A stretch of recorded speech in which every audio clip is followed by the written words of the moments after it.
NCP नेता बाबा सिद्दीकी के मामले में मुंबई पुलिस ने 5,290 पन्नों की चार्जशीट दायर की है मकोका कोर्ट में। और चार्जशीट में सबसे बड़ी चीज उन्हें बताई कि 3 मोटिव बताए हैं क्यों लॉरेंस बिश्नोई गैंग ने बाबा सिद्दीकी को टारगेट किया। इस पूरे मुद्दे पर बातचीत करने के लिए हमारे साथ बाबा सिद्दीकी जी के बेटे जिशान सिद्दीकी हैं, उनसे बात करते हैं। जिशान, जो मुंबई पुलिस ने चार्जशीट फाइल की है लगभग 5,000 पन्नों की, क्या उस चार्जशीट में जो मोटिव बताए गए हैं, डिटेल्स बताए गए हैं, आप उससे सेटिस्फाई हो? देखिए, चार्जशीट मैंने पढ़ी नहीं है, मुझे लगता है कल परसों ही चार्जशीट फाइल हुई थी। अभी तक मुझे चार्जशीट मिली नहीं है। हमने कोर्ट में भी अप्लाई किया है चार्जशीट के लिए, पर काफ़ी लंबी चार्जशीट है, तकरीबन 4,590 पेजेस की। पर जो मुझे समझ में आया मीडिया रिपोर्ट से और जो सिनॉप्सिस जो मुझे समझ में आया आप सबके माध्यम से, उसमें अगर ये लोग कह रहे हैं कि बिल्डर का कोई एंगल नहीं है, एसआरए का कोई एंगल नहीं है, बिल्डर लॉबी ने कुछ नहीं किया है, तो ये थोड़ा मुझे और मेरी फैमिली को सही नहीं लगा। क्योंकि आप अगर कहते हो कि सारे मुख्य आरोपी है अनमोल बिश्नोई है, शुभम लोनकर, ज़ीशान अख्तर, तो इन तीनों में से आपको 3 महीने में कोई मिला तो है नहीं। आप अनमोल बिश्नोई के बारे में बात करते रहते हो। अनमोल बिश्नोई तो एक बाहर गांव की जेल में है, आप उसको इधर लाते नहीं हो। इतने सारे ठोस सबूत है इसके पहले भी अनमोल बिश्नोई के विरोध, तो अनमोल बिश्नोई को आप बॉम्बे वापस, मुंबई आप वापस क्यों नहीं ला रहे हो? अब वो कोई दूसरे देश के, अमेरिका की जेल में है, तो हमारे पास एक्सट्रेडिशन ट्रीटीज है अमेरिका के साथ, तो आपको जल्द से जल्द उनको लाना चाहिए उधर। और अगर आप कह रहे हो कि कोई बिल्डर की इसमें इन्वॉल्वमेंट नहीं है, तो क्या अनमोल बिश्नोई ने आपको ये कहा है? क्या अनमोल बिश्नोई की इंटरोगेशन हुई है? क्या अनमोल बिश्नोई ने फोन पे बात की है? कैसे बात की है पुलिस से कि नहीं भाई, कोई बिल्डर ने नहीं कहा है मुझे बाबा सिद्दीकी जी का मर्डर करने के लिए?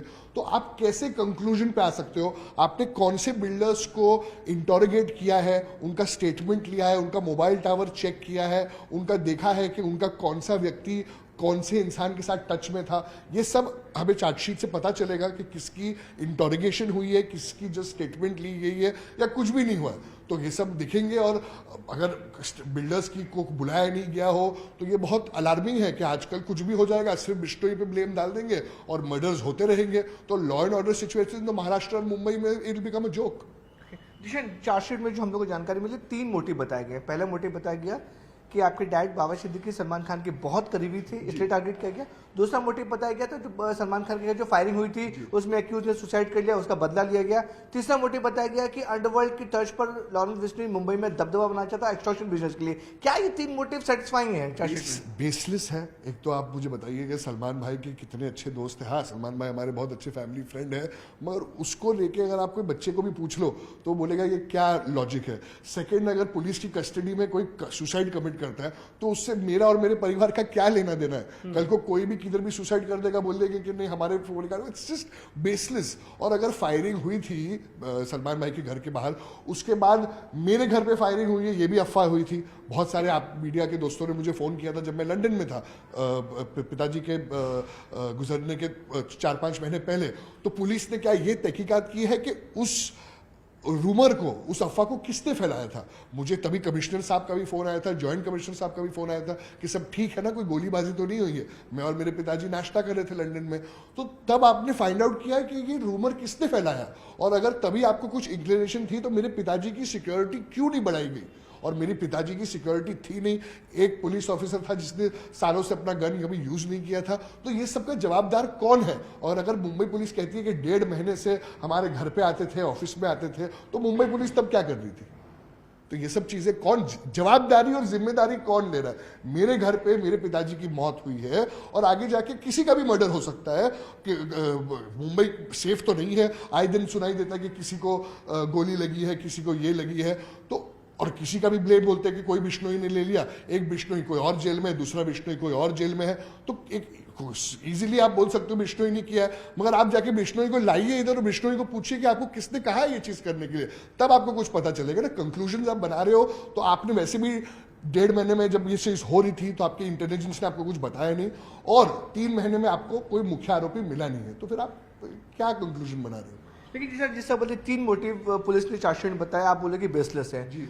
आपके हिसाब से आपके डैड की हत्या हुई, लॉरेंस बिश्नोई गैंग इन्वॉल्व है, क्या मोटिव हुआ होगा, क्यों टारगेट किया गया? देखिए, मैं ये नकार रहा नहीं हूँ कि बिश्नोई इन्वॉल्व है या नहीं, शायद से सब जो सबूत मिल रहे बिश्नोई होगा, मगर बिश्नोई को मेरे पिताजी से क्या लेना देना? बिश्नोई को किसी ने सुपारी या कॉन्ट्रैक्ट दिया होगा मेरे पिताजी को मारने के लिए। एग्जैक्टली, मेरा सवाल ये था, आप सुपारी किलिंग बोल रहे हो, कॉन्ट्रैक्ट किलिंग बोल रहे हो, कौन है इसके पीछे?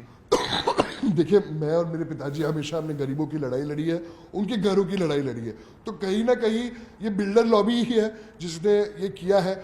बहुत सारे नाम मैंने भी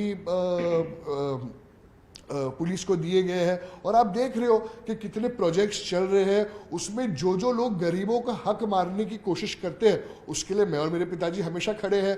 मेरे पिताजी को मारने से पहले 3-4 महीने पहले मुझ पे एफआईआर हुई थी, घर पे मेरी पुलिस पहुंची थी, मैं सिटिंग विधायक हूँ, घर पे मेरी पुलिस पहुंची थी, उसके बाद पुलिस ने सी समरी किया कि नहीं, जीशान का कुछ गलत था नहीं। तो ये सब क्यों हो रहा था और कौन से बिल्डर्स ने प्रेशर किया था ये सब करने के लिए? तो ये पुलिस ने तहकीकात की थी कि जीशान के ऊपर एफआईआर किसके प्रेशर पे हुआ था। जब आपने सी समरी भेजी है कोर्ट को तो आपको पता होगा ना कि क्या प्रॉब्लम है। तो ये सब फाइंड आउट कीजिए, और बिल्डर्स से आपने इंटरोगेशन की है, किस तरीके की इंटरोगेशन की है, ये जानना बहुत महत्वपूर्ण है। यानी कि आपके हिसाब से जो पुलिस मोटिव बता रही है वो नहीं, बल्कि कॉन्ट्रैक्ट किलिंग, सुपारी किलिंग का पूरा मामला है ये। 100%। तो इसमें ये भी माना जा रहा है कि जब कोई जब इस तरह की किलिंग होती है तो ये डबल सुपारी किलिंग होती है, किसी और को सुपारी दी, किसी और को सुपारी दी, कॉन्ट्रैक्ट किलिंग इससे डिवाइड होती है। इस टाइप की भी कोई कहानी सामने आई है? मुझे तो ये सब पहले फिल्मों में ही दिखने मिलता था, मुझे कभी जिंदगी में ऐसा इल्म नहीं था, कि अंदेश नहीं था कि मेरे घर पे ऐसा होता। तो ये सब तो हमें पिक्चरों में ही देखने मिलता है, मगर अब जब जाके ये मेरे घर पे हुआ है तो मुझे तो पता नहीं कि क्या कॉन्ट्रैक्ट किलिंग कैसे होती है। मगर मुझे ये पता है कि मेरे पिताजी के देहांत के 6-8 महीने पहले हमारे परिवार के साथ क्या क्या हो रहा था, और वो सब वाकई मैंने मुंबई पुलिस को बताया है। मैं चार्जशीट पढ़ूंगा और मुझे उम्मीद है कि उस एंगल को भी मुंबई पुलिस ने कवर किया है। अगर नहीं किया है तो ये काफी अलार्मिंग है। आप सबसे क्लोज रिलेटिव थे, आपका स्टेटमेंट हुआ तो आपने ये सारी डिटेल्स बताई थी कि ये इस एंगल हो सकता है, कॉन्ट्रैक्ट किलिंग, बिल्डर्स इन्वॉल्व हो सकते हैं? जी, मैंने ये पूरी चीज मुंबई पुलिस को बताई है, और मुझे उम्मीद है कि उन्होंने बिल्डर्स को इसके बारे में इन्वेस्टिगेट और इंटरोगेट किया है। सर, आप अजीत दादा एनसीपी में हैं, आपकी सरकार है, सेंट्रल में भी, स्टेट में भी, क्या आप मुंबई पुलिस की क्राइम जो चार्जशीट है उसको चैलेंज करेंगे?